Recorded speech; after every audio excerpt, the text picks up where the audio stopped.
You have one here. From my perspective, I think you've got a great short-term solution. Get the community involved in fostering these children. I think yours is an excellent. Only problem is these people are protected under law. Unless we can prove gross negligence or incompetence, right? They're immune. I've been around the block more than once. I know that. I'm just letting everybody else know that. What we need to do is we need to get our legislators involved in this. We've got to change these laws and keep these people from being immune to prosecution. They go out and they take people's children without cause. We have to change the evidence, the threshold of evidence, correct? Before you can take a child out of a house, you have to have concrete evidence. You have to have a trial. You can't just have some closed-door meeting with a couple of lawyers and a judge. All right, this is akin to putting somebody in jail. You take a child out of a house, put that child in jail. You put the parents in jail at the same time without their child there with them. We've got to change the laws. The only way to change the laws is to change the people in power.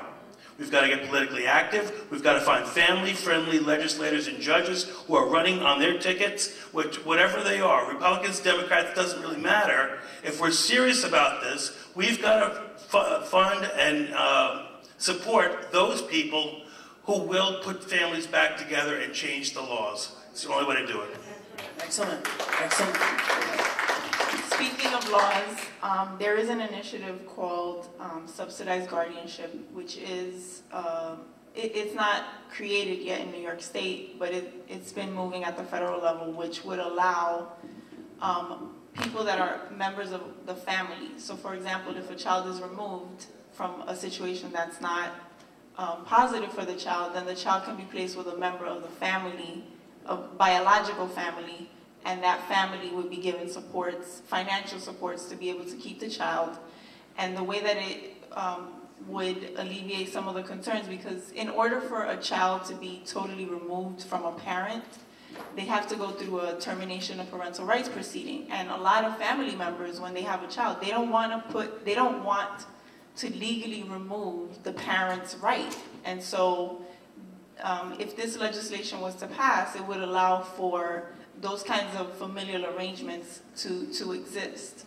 And so I think that that is a piece of legislation that would help address the record numbers of Black and Latino children that are in foster care. Can I just say one thing? Yeah, then we're going to close out. It's already a law.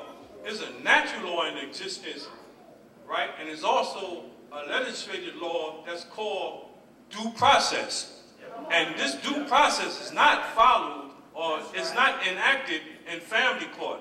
Family court is a circus. That's right. Right? There's administrative court. Hearsay is allowed, basically. These people, it's like a smoke screen. Everybody is in on the game except you. You being played by everybody else. The lawyers are the officers of court. The judge get paid by ACS. ACS is the kidnappers and the abusers, the foster care. They follow up with this abuse. So it's all a circus, right? We don't need no laws. The laws are already here. What these people need to do is recognize those laws. We're going to close out. We're going to open up, as I said, the panel to the floor. There's going to be a series of questions that you either have a question or a statement. Again, we're not going to go into any individual cases because we don't have the time or means to do that. If you want to have your case dealt with, you need to come through the office where it's professionally handled in a setting where you can sit down with the individuals. I want to make reference to Sister